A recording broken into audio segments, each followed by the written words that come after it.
నా కూతురు అన్నావు. నేను నమ్మలేదు.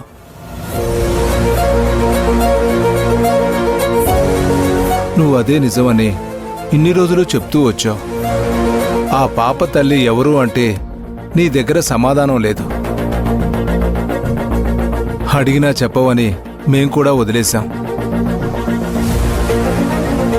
ఈలోపు పాప ఇంట్లో అందరికీ దగ్గరైంది. పాప గుణానికి కూడా చాలా మంచిది. పాపను చూస్తుంటే చిన్నప్పుడు మహాలక్ష్మిని చూసినట్టే మాకు అనిపిస్తుంది.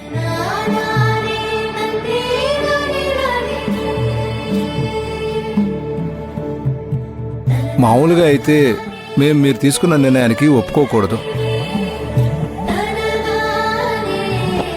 కానీ కృష్ణ నీ కూతురే కాబట్టి మీ దత్తత నిర్ణయానికి మేము అడ్డు చెప్పలేం.